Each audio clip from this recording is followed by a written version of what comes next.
കർത്താവിലെ ഏറ്റവും പ്രിയപ്പെട്ട സഹോദരങ്ങളെ, ഈ ദിനത്തിൽ വളരെയധികം ദൈവത്തിന് നന്ദി പറഞ്ഞുകൊണ്ട്, ദൈവത്തെ മഹത്വപ്പെടുത്തിക്കൊണ്ട് നമുക്കിത് ശുശ്രൂഷ ആരംഭിക്കാം. പരിശുദ്ധാത്മാവിൻ്റെ വലിയ പ്രവർത്തനം ഇന്ന് നമ്മുടെ ഓരോരുത്തരുടെയും വ്യക്തിപരമായ ജീവിതത്തിലും കുടുംബത്തിലും സംഭവിക്കാൻ തീവ്രമായിട്ട് നമുക്ക് ആഗ്രഹിക്കുകയും പ്രാർത്ഥിക്കുകയും ചെയ്യാം.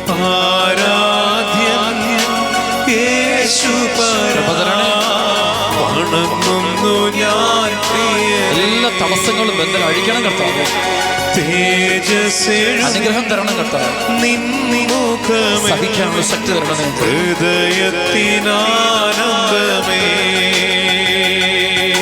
കർത്താവായ ഈശോയെ, ഞങ്ങളുടെ ജീവിതങ്ങളെ പൂർണ്ണമായിട്ട് അങ്ങയുടെ കൈകളിൽ ഏൽപ്പിച്ചു തരുന്നു. കൂടുതൽ കൂടുതൽ കൃപ തന്ന് ഞങ്ങളെ അനുഗ്രഹിക്കുന്ന ഈ സമയത്ത് അടുത്ത വചനം ധ്യാനിക്കാൻ, ആ വചനത്തിൻ്റെ വഴികളിലൂടെ നടക്കാൻ, സുവിശേഷ ബന്ധമായ ജീവൻ നയിക്കാൻ, വാക്കിലും പ്രവൃത്തിയിലും ജീവിതം മുഴുവനിലും ദൈവമേ നിന്നെ അനുകരിക്കാനുള്ള വലിയ ശക്തി ഞങ്ങൾക്ക് തരണമേ എന്ന് പ്രാർത്ഥിക്കുന്നു. വലിയ വിടുതലും സൗഖ്യവും ഇന്നത്തെ ശുശ്രൂഷയുടെ സമയത്ത് എല്ലാ കുടുംബങ്ങളിലേക്കും വർഷിക്കണമെന്ന് ദാഹിച്ചു പ്രാർത്ഥിക്കുന്നു. ഹല്ലേലൂയ. ഈശോ ആരാധന, ഈശോയെ നന്ദി, ഈശോ ആരാധന. ആമേൻ. ദൈവമക്കളെ, ഇന്ന് നാം ശ്രവിക്കാൻ പോകുന്ന തിരുവചനം മർക്കോസിന്റെ സുവിശേഷം 14-ാം അധ്യായം 53 മുതൽ 65 വരെയുള്ള തിരുവചനം. അവർ യേശുവിനെ പ്രധാന പുരോഹിതന്റെ അടുത്തേക്ക് കൊണ്ടുപോയി.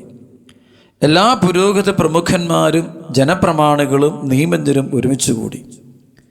പത്രോസ് പ്രധാന പുരോഹിതന്റെ മുറ്റം വരെ അവനെ അല്പം അകലെയായി അനുഗമിച്ചു. പിന്നീട് അവൻ പരിചാരകരോടൊപ്പം തീ കാഞ്ഞുകൊണ്ടിരുന്നു. പുരോഹിത പ്രമുഖന്മാരും ന്യായാധിപ സംഘം മുഴുവനും യേശുവിനെ വധിക്കുന്നതിന് അവനെതിരെ സാക്ഷ്യം അന്വേഷിച്ചു.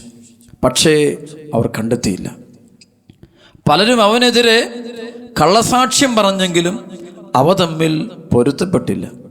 ചിലർ എഴുന്നേറ്റ് അവനെതിരെ ഇപ്രകാരം കള്ളസാക്ഷ്യം പറഞ്ഞു: കൈകൊണ്ടു പണിത ഈ ദേവാലയം ഞാൻ നശിപ്പിക്കുകയും കൈകൊണ്ട് പണിയാത്ത മറ്റൊന്ന് 3 ദിവസം കൊണ്ട് നിർമ്മിക്കുകയും ചെയ്യുമെന്ന് അവൻ പറയുന്നത് ഞങ്ങൾ കേട്ടിട്ടുണ്ട്.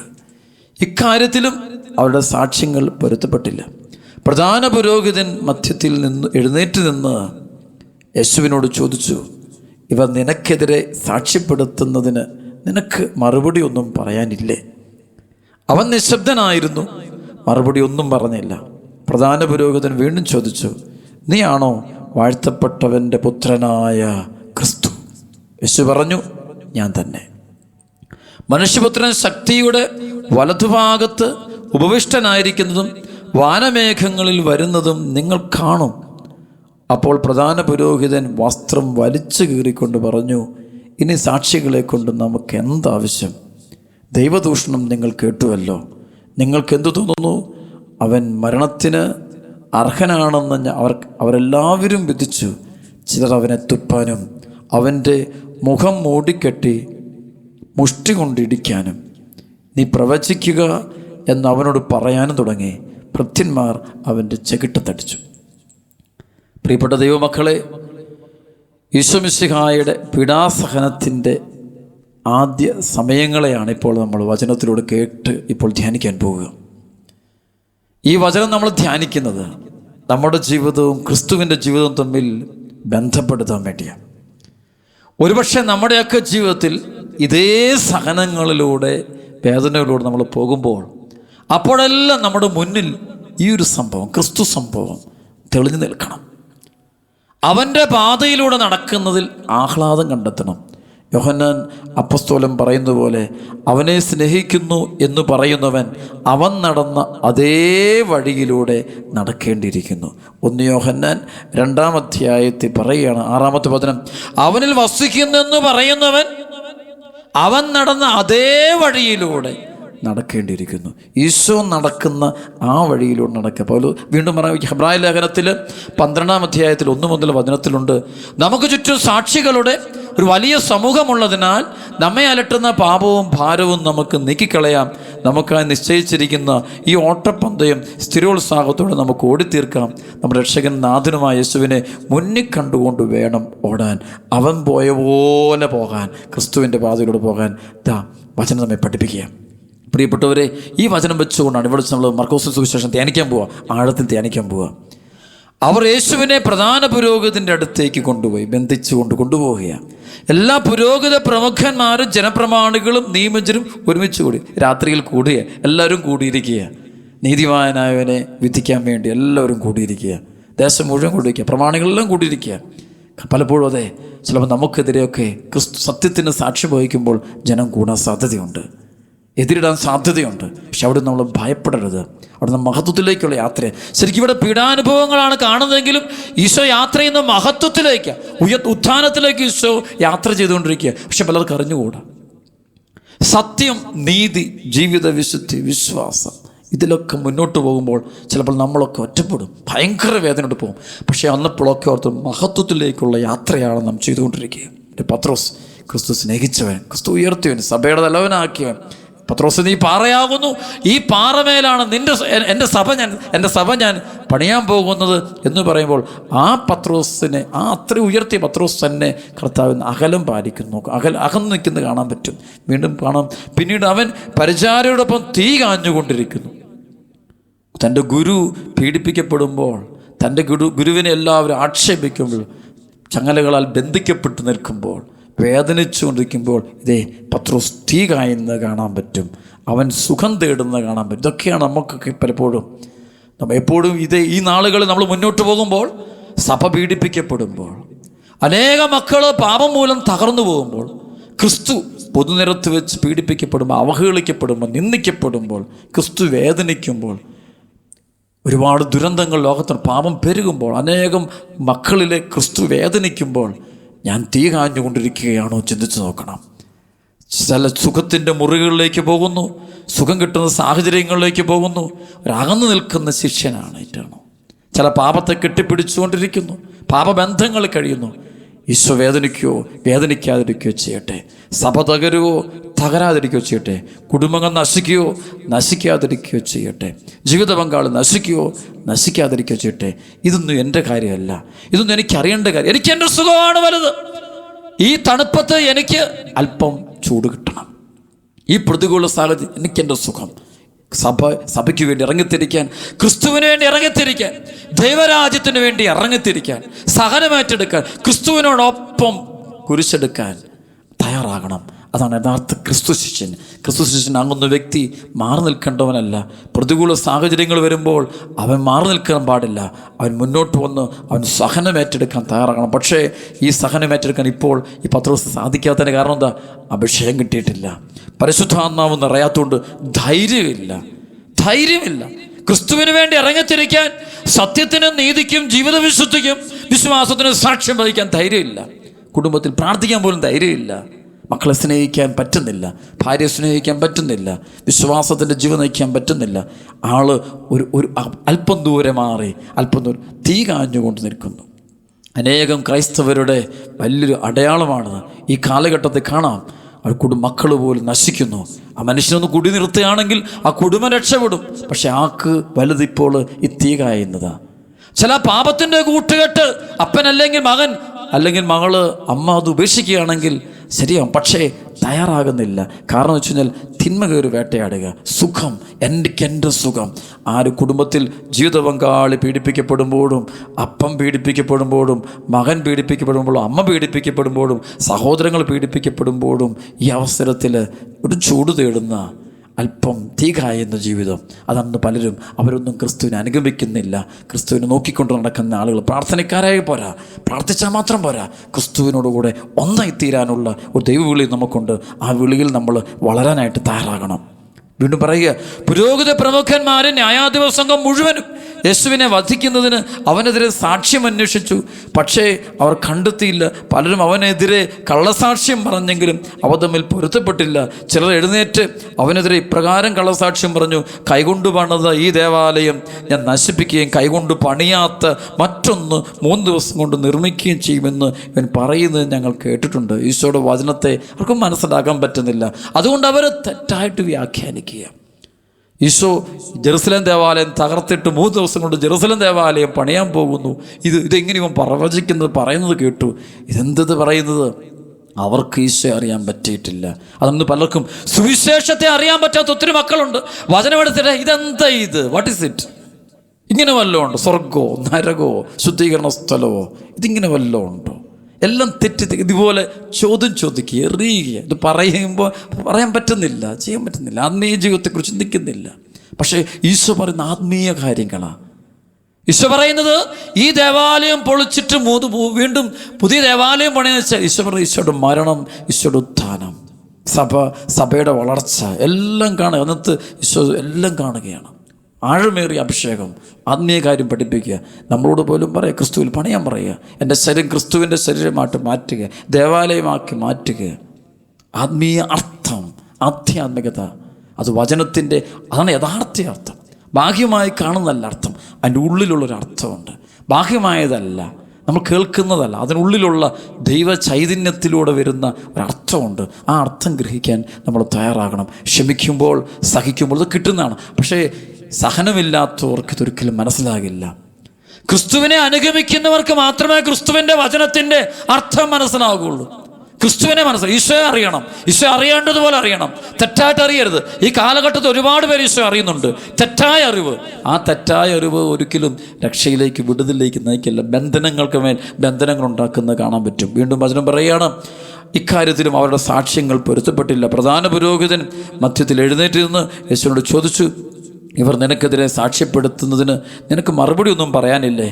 അവൻ നിശബ്ദനായിരുന്നു, മറുപടി ഒന്നും ഈശോ മിണ്ടാണ്ടിരിക്കുന്നു. അതാണ് നമ്മുടെയൊക്കെ ജീവിതത്തിൽ സത്യം പറയുമ്പോൾ, നീതി പറയുമ്പോൾ, നമുക്കെതിരെ ഒരുപാട് ആരോപണം വരുമ്പോൾ നിശബ്ദത പാലിക്കുക. ഈശോ പഠിപ്പിക്കുന്ന ഏറ്റവും നിശബ്ദരായിരിക്കുക. ദൈവം പ്രവർത്തിക്കേണ്ടടുത്ത് പ്രവർത്തിക്കും. നമ്മുടെ വാക്കുകൾ സത്യമായിരുന്നുവെന്ന് ഒരിക്കൽ വെളിപ്പെടും. നാം ക്രിസ്തുവിന് വേണ്ടി സാക്ഷ്യം വഹിച്ചു എന്നുള്ളത് ഒരിക്കൽ വെളിപ്പെടും. വിശുദ്ധരുടെ ചരിത്രം പഠിച്ചോളൂ. അവരെല്ലാവരും തന്നെ പീഡിപ്പിക്കപ്പെട്ടവരാ, അവരെല്ലാവരും തന്നെ അവഹേളിക്കപ്പെട്ടവരാ, തെറ്റിദ്ധരിക്കപ്പെട്ടവരാ, ഒറ്റപ്പെട്ടവരാ, തകർക്കപ്പെട്ടവരാ, നിരാശയിലോട്ട് പോലും പോകത്തക്ക വിധത്തിലുള്ള സംഭവങ്ങൾ.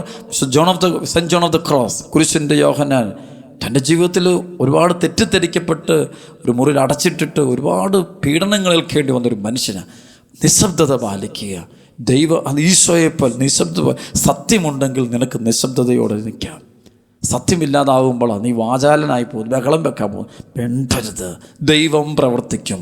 ദൈവത്തിൻ്റെ ഈശോ നമുക്ക് പറഞ്ഞു തരുന്ന ഈശോയുടെ മാതൃകയാണ്. ഇങ്ങനെ ഉണ്ടാകുന്ന നിമിഷം നിങ്ങൾ പറയുന്നു മറ്റുള്ളവർ മനസ്സിലാക്കാതെ വരുമ്പോൾ, നിങ്ങൾക്കെതിരെ കോടതി വിധികളും കുടുംബ പ്രശ്നങ്ങളും എല്ലാ പ്രശ്നം വരുമ്പോൾ നിങ്ങൾ നിശബ്ദത പാലിക്കുക. ഈശോയെപ്പോലെ നിശബ്ദത പാലിക്കുക. ഇതാണ് നമ്മളെടുക്കേണ്ട ഇന്നത്തെ തീരുമാനം. അവൻ നിശബ്ദനായിരുന്നു, മറുപടി ഒന്നും പറഞ്ഞില്ല. പ്രധാന പുരോഹിതൻ വീണ്ടും ചോദിച്ചു, നീയാണോ വാഴ്ത്തപ്പെട്ടവൻ്റെ പുത്രനായ ക്രിസ്തു? യേശു പറഞ്ഞു, ഞാൻ തന്നെ. പറയേണ്ടതുപോലെ പറയുന്നു, സത്യം തന്നെ ആവർത്തിച്ച് പറയുന്നു. എന്ത് പ്രതികൂല സാഹചര്യം വന്നാലും തരി, എന്ത് പീഡനം വന്നാലും തരി, സത്യവിരുദ്ധമായിട്ട് പറയാത്ത ഈശോ തനിക്ക് ഇത് പറയുമ്പോൾ പീഡാസകനും കുരിശുമരണം ഉണ്ടാകുന്നറിയാം. വാഴ്ത്തപ്പെട്ടവൻ്റെ പുത്രനായ ക്രിസ്തുവാണെന്ന് പറയുമ്പോൾ 100% കുരിശുമരണം ഉറപ്പാണെന്ന് ഈശോയ്ക്ക് അറിയാം. പക്ഷേ സത്യവിരുദ്ധമായിട്ട് പറയാൻ ഈശോ തയ്യാറാകുന്നില്ല. ഈശോ പറഞ്ഞല്ലോ, ഞാനാണ് വഴിയും സത്യവും ജീവനും, എന്നിലൂടെ അല്ലാതെ ആരും പിതാവിൻ്റെ അടുക്കലേക്ക് എത്തുന്നില്ല, സ്വർഗമാകുന്ന പർദീസയിൽ എത്തുന്നില്ല. ഈശോ പറയുമ്പോൾ വളരെ വ്യക്തതയോടെ അതിനുവേണ്ടി ഈശോ പീഡയെടുക്കുക. സത്യത്തിന് സാക്ഷ്യം വഹിച്ചുകൊണ്ട് ഈശോ സഹനത്തിലേക്ക് പോവുക. ഈശോ പറഞ്ഞു മനുഷ്യപുത്രൻ ശക്തിയുടെ വലതുഭാഗത്ത് ഭൂവിഷ്ഠനായിരിക്കുന്നു, വാനമേഘങ്ങളിൽ വരുന്നതും നിങ്ങൾ കാണും.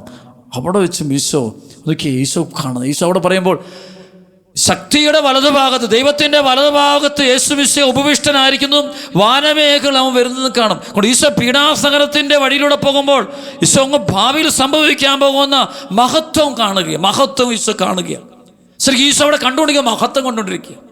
ഇതാണ് ക്രൈസ്തവനും പഠിക്കേണ്ടത്. എവിടെയെല്ലാം നീ തിരസ്കരിക്കപ്പെടുന്നുവോ, എവിടെയെല്ലാം ഒറ്റപ്പെടുത്തപ്പെടുന്നുവോ, എവിടെയെല്ലാം നീ ചെയ്യാത്ത കുറി നിന്നെ പീഡിപ്പിക്കപ്പെടുന്നു, നിന്നെ ജയിലിൽ അടയ്ക്കുന്നു, നിന്നെ അവഹേളിക്കുന്നു, അപ്പോഴെല്ലാം ഈ മഹത്വമേറിയ ദിവസം നിനക്ക് വരുമെന്നുള്ളത് നിന്റെ മുന്നിൽ നീ കാണണം. അതാണ് ഈശോ പറഞ്ഞു, നീ മുന്നിൽ കാണുന്നത് ഉത്ഥാനവും സ്വർഗീയ ജീവിതവും മുന്നിൽ കാണണം. അത് കണ്ടുകൊണ്ട് വേണം നീ സഹനത്തിൻ്റെ വഴികളിൽ ഓരോ ചുവടുകളും വെക്കേണ്ടത്. അങ്ങനെയാണ് നീ സത്യത്തിന് സാക്ഷ്യം വഹിക്കുന്നുണ്ട്. വിശുദ്ധിയിലും വിശ്വാസം കൃപയിലും ഒക്കെ ലഭിക്കുന്നത് അതിനുവേണ്ടിയാണ്. പുണ്യപ്പെട്ട ജീവൻ നയിക്കുന്ന ആ മഹത്വത്തിൽ ക്രിസ്തുവിനോട് കൂടെ വരുന്നൊരു ദിവസം, ക്രിസ്തുവിനോട് വരുന്നൊരു ദിവസം, ക്രിസ്തുവിനോട് ഉയർത്തെഴുന്നേൽക്കുമ്പോൾ ആ ഒരു അഭിഷേകം, ആ ഒരു ആവേശം ദൈവമകളുടെ ഹൃദയത്തിൽ നിറയപ്പെടണം. ആ സ്വപ്നം കാണാൻ പറ്റണം. അതില്ലാത്ത മക്കളാണ് പ്രതികരിക്കുന്നത്, എതിര് പറയുന്നത്. പ്രത്യാശയില്ലെങ്കിൽ തകർന്നു പോകും നമ്മുടെ ജീവിതം. ആ പ്രത്യാശ വെറും ഒരു തോന്നലുകളല്ല, സ്വപ്നങ്ങളല്ല. ഈശോ വളരെ വ്യക്തത പറയും. ഇവിടെ വചനം കാണാൻ പറ്റും. ഈശോയെ ഇങ്ങനെ പ്രധാന പുരോഹിതന്മാരുടെ നീപഞ്ചന്മാരുടെ മുന്നിൽ വെച്ച് അവഹേളിക്കുകയും ആക്ഷേപിക്കുകയും ഈശോയോട് ചോദ്യം ചോദിക്കുകയും ഈശോ ബന്ധിച്ചിട്ടിരിക്കുന്ന ആ സമയത്ത് ഈശോ പറയുന്ന വചനമായി. ഈശോ പറഞ്ഞു, ഞാൻ തന്നെ മനുഷ്യപുത്രൻ ശക്തിയുടെ വലതുഭാഗത്ത് ഉപവിഷ്ടനായിരിക്കുന്നു, വാനമേഘങ്ങളിൽ വരുന്നതും നിങ്ങൾ കാണുമെന്ന് ഈശോ പറയുമ്പോൾ ഈശോ അത് കണ്ടുകൊണ്ടിരിക്കുകയാണ്.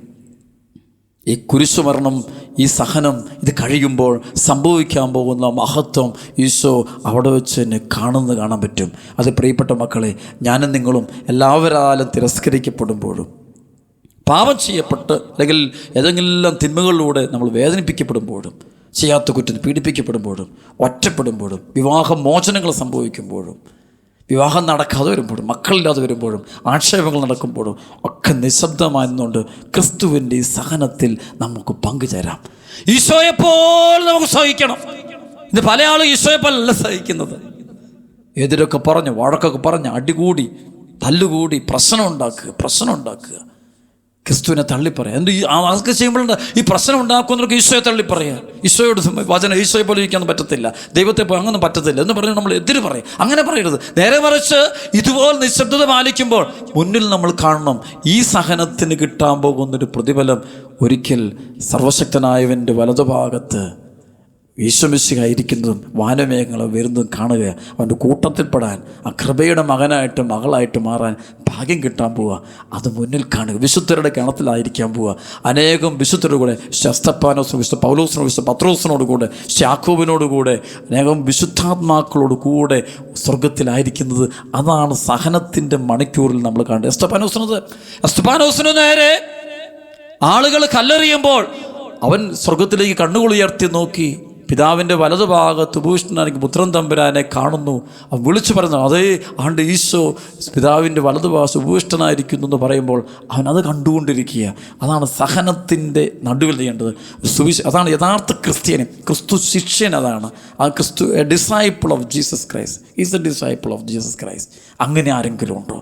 സഹനം വരുമ്പോൾ നിശബ്ദത പാലിച്ചുകൊണ്ട് നിത്യജീവിതത്തെ സ്വർഗം ദർശനത്തിലൂടെ കാണുക, പരിശുദ്ധാത്മാവ് നൽകുന്ന ദർശനത്തിലൂടെ അത് കണ്ടുകൊണ്ട് സഹിക്കാനുള്ള കൃപ, കുരിശെടുക്കാനുള്ള കൃപ, കുരിശിൻ്റെ മഹത്വം പ്രഘോഷിക്കാൻ നമുക്ക് സാധിക്കുന്നുണ്ടോ? അതാണ് നമ്മളിന്ന് ധ്യാനിക്കേണ്ട വലിയൊരു വചനം. വീണ്ടും വചനം പറയുകയാണ്, അപ്പോൾ പ്രധാന പുരോഹിതൻ വസ്ത്രം വലിച്ചു കയറിക്കൊണ്ട് പറഞ്ഞു, ഇനി സാക്ഷികളെ കൊണ്ട് നമുക്ക് എന്താവശ്യം? ദൈവദൂഷണം നിങ്ങൾ കേട്ടുവല്ലോ. നിങ്ങൾക്ക് എന്തു തോന്നുന്നു? അവൻ മരണത്തിന് അർഹനാണെന്ന് അവരെല്ലാവരും വിധിച്ചു. എല്ലാവരും പറഞ്ഞു, ഇവൻ മരിക്കാൻ അർഹത, ഇവൻ ഇങ്ങനെ ആകേണ്ടത്, ഇവൻ നശിച്ചു പോകേണ്ടത്, ഇവൻ തകർക്കേണ്ടതാ, ഇവൻ്റെ കുടുംബം തീർക്കേണ്ടതാ, ഇവൻ്റെ ഭാര്യ ഇങ്ങനെ ആയിപ്പോണം, ഇവൻ്റെ മക്കൾ ഇങ്ങനെയാണ്, ഇവൻ്റെ കുഞ്ഞുങ്ങൾ ഇങ്ങനെയാണ്, ഇതൊക്കെ വരണം, ഇതൊക്കെ സംഭവിക്കേണ്ട. എല്ലാവരും വിധിക്കുക. പക്ഷെ ഇവരാരുടെയും വിധിയല്ല, ദൈവത്തിൻ്റെ വിധി. മനുഷ്യർ പലതും വിധിച്ചോട്ടെ, വധിച്ചോട്ടെ, പേടിക്കേണ്ട കാര്യമില്ല, ഉയർപ്പുണ്ടാകും. പക്ഷെ അവിടെ നിശബ്ദത പാലിക്കണം. ഈ സമയങ്ങളിലൂടെ നമ്മൾ പോകുമ്പോൾ പ്രാർത്ഥനയുടെ ജീവിതം, ഈശോയെപ്പോൾ നിൽക്കാൻ സാധിക്കണം. കൂടെ നിൽക്കുന്നവർ പോലും മാറി നിൽക്കുമ്പോൾ, സ്നേഹം കിട്ടാണ്ട് വരുമ്പോൾ, ഒറ്റപ്പെടുമ്പോൾ, എല്ലാത്തരം ദുരിതങ്ങൾ അനുഭവിക്കുമ്പോൾ, ക്ലേശമാകാം, ദാരിദ്ര്യമാകാം, ഇതിനടുവിൽ ഈശോയെപ്പോലെ സഹിച്ച് നിന്ന് കഴിഞ്ഞാൽ ഈ മഹത്വത്തിലേക്ക് പ്രവേശിക്കാൻ നമുക്ക് സാധിക്കും. അതിനുശേഷം വചനം കാണാൻ പറ്റും, ചിലർ അവനെ തുപ്പാനും അവൻ്റെ മുഖം മൂടിക്കെട്ടി മുഷ്ടി കൊണ്ട് ഇടിക്കാനും നീ പ്രവചിക്കുക എന്ന് അവനോട് പറയാൻ തുടങ്ങി. ഭൃത്യന്മാർ അവൻ്റെ ചെകിട്ടത്തടിക്കുമ്പോൾ ഒന്നും മിണ്ടാണ്ട് നിൽക്കുന്ന എന്തുകൊണ്ട്? അപ്പോൾ അവൻ കണ്ടുകൊണ്ടിരിക്കുക, സ്വർഗം കണ്ടുകൊണ്ടിരിക്കുക, സ്വർഗപിതാവിനെ കണ്ടുകൊണ്ടിരിക്കുക, അതിലായിരിക്കുകയാണ്, ആ അഭിഷേകത്തിലായിരിക്കുക. അവിടെ പ്രിയപ്പെട്ട ദൈവമക്കളെ, ഈ വചനം കേട്ടുകൊണ്ടിരിക്കുക തന്നെ സ്വർഗത്തെ മുന്നിൽ കാണാം. സഹനത്തിലൂടെ പോകാത്ത ആരും ഈ കാലഘട്ടത്തിലില്ല. ഒരു വേദന അല്ലെങ്കിൽ മറ്റൊരു വേദന നമ്മളെല്ലാവരിലും ഉണ്ട്. അതിൻ്റെ നടുവിൽ നിന്നുകൊണ്ട് നിൽക്കുമ്പോൾ സ്വർഗം, ഈശോ, അനേകം വിശുദ്ധാത്മാക്കൾ, ക്രിസ്തുവിന് വേണ്ടി സാക്ഷികളായ മക്കൾ, രക്തസാക്ഷികൾ, അവരെ മുന്നിൽ കണ്ടുകൊണ്ട് നമ്മുടെ വിശ്വാസ ജീവിതത്തെ കൂടുതൽ ബലപ്പെടുത്താൻ സഹനത്തിൻ്റെ മണിക്കൂറിൽ പുറകോട്ട് പോകാൻ നിൽക്കാം. അപ്പോൾ ആ സാത്താൻ തോറ്റുപോകുന്നു, അല്ല സാത്താൻ വിജയിക്കും. സാത്താനെ തോൽപ്പിക്കണമെങ്കിൽ പീഡനത്തിൻ്റെയും വേദനയുടെയും ആരോപണങ്ങളുടെയും അവഹേളനം, സ്വന്തം നമ്മുടെ തന്നെ ബലഹീനതകളുടെ നടുവിൽ പോലും ഹല്ലേലൂയ പറയാൻ, നിശബ്ദത പാലിക്കാൻ നമുക്കിടയാകട്ടെ. ദൈവം നമ്മെ അനുഗ്രഹിക്കട്ടെ. ആമേൻ.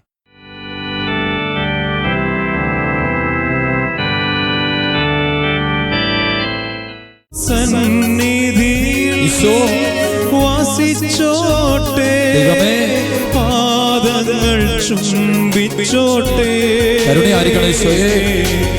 ആരാധ്യൻ യേശുപരാ, വണങ്ങുന്നു ഞാൻ പ്രിയ. പാപത്തോടും പാപസാഹചര്യങ്ങളും വിട്ട പറയാൻ കൃപയ്ക്ക് വേണ്ടി പ്രാർത്ഥിക്കാം. മാനസാന്തരത്തിന്റെ അഭിഷേകം ചൊരിയണേ, വലിയ മാനസാന്തരം തരണമേ. ഈശോയെ, ഞങ്ങളുടെ ഹൃദയങ്ങളെ അങ്ങേക്ക് തരുന്ന കർത്താവേ, വിശുദ്ധീകരിക്കണം കർത്താവേ. അങ്ങയുടെ പരിശുദ്ധ രക്തം കൊണ്ട് ഞങ്ങളെ കഴുകണം കർത്താവേ, കഴുകണം കർത്താവേ. വളഞ്ഞ വഴികൾ എടുത്ത് മാറ്റാൻ, വക്രത, വഞ്ചന, ചതിയൊക്കെ എടുത്ത് വന്ന കൃപ തരണം കർത്താവേ. ആസക്തികളുടെ ബന്ധനം അഴിക്കണം കർത്താവേ. കുടുംബങ്ങളുള്ള പൈശാചിക ശക്തികളെ ബഹിഷ്കരിക്കണം കർത്താവേ. മദ്യപാനത്തിന്റെയും പുകവലിയുടെയും മയക്കുമരുന്നിന്റെയും വെറുപ്പിന്റെയും വൈരാഗ്യത്തിന്റെയും ഭിന്നതയുടെയും അശുദ്ധികളെ കുടുംബം എടുത്തു മാറ്റണം കർത്താവേ. ആസക്തികളെല്ലാം ബന്ധിച്ച് ബഹിഷ്കരിക്കുക, യേശുനാമത്തിൽ ബന്ധിച്ച് ബഹിഷ്കരിക്കുന്നു, യേശുനാമത്തിൽ ബന്ധിച്ച് ബഹിഷ്കരിക്കും. അഹന്ത, ഞാനത, ഭാവം എല്ലാം എടുത്ത് മാറ്റണം കർത്താവേ. കർത്താവേ, ഞങ്ങളെ തള്ളിക്കളയരുതേ, ഉപേക്ഷിക്കരുതേ. അങ്ങയുടെ കരുണയാൽ ഞങ്ങളെ വീണ്ടും ജീവിപ്പിക്കണമേ, രക്ഷയിലേക്ക് കൂട്ടിക്കൊണ്ടുവരണമേ. പരിശുദ്ധാത്മാവിനെ വർഷിക്കണം കർത്താവേ, അഭിഷേകം ചൊരിയണം കർത്താവേ. ഈ സമയം ഞങ്ങൾ വിശുദ്ധീകരിച്ച് അങ്ങയുടെ ആത്മാവിനെ ഞങ്ങളെ വർഷിക്കണമെന്ന് താഴ്മയോട് ഞങ്ങൾ പ്രാർത്ഥിക്കുന്നു കർത്താവേ. ഈശോ, ഈശോയെ,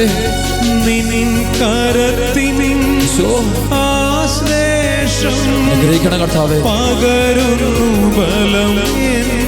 എല്ലാ മക്കളേക്കും പരിശുദ്ധാത്മാവ് നിറയട്ടെ, വിശുദ്ധീകരിക്കപ്പെടട്ടെ, ഹൃദയം ശുദ്ധീകരിക്കപ്പെടട്ടെ, ബന്ധനങ്ങൾ അഴിഞ്ഞു പോകട്ടെ. ഈശോയെ, അനുഗ്രഹിക്കണം കർത്താവേ. ഈശോയെ, അങ്ങനെ ഹൃദയത്തിലേക്ക് വരണമേ. അതിന് തടസ്സമായി നിൽക്കുന്ന എല്ലാ കെട്ടുകളും പാപങ്ങളും എടുത്തു മാറ്റണേ, ഞങ്ങളെ നവീകരിക്കണമേ, പുതിയ സൃഷ്ടികളാക്കി മാറ്റണമേ. ഈ സമയത്ത് കർത്താവ് എല്ലാ മക്കളിക്കും അത്ഭുതങ്ങളും അടയാളങ്ങളും രോഗശാന്തികളും വർഷിക്കണം കർത്താവ്. അനുഗ്രഹിക്കണം കർത്താവ്, സ്തുതിക്കണം കർത്താവ്. അത്ഭുതങ്ങളും അടയാളങ്ങളും സൗഖ്യങ്ങളും ഇപ്പോൾ സംഭവിക്കട്ടെ എല്ലാ ഹൃദയങ്ങളിലും. മാനസാന്തരം ഉണ്ടാണ്, മാനസാന്തരം.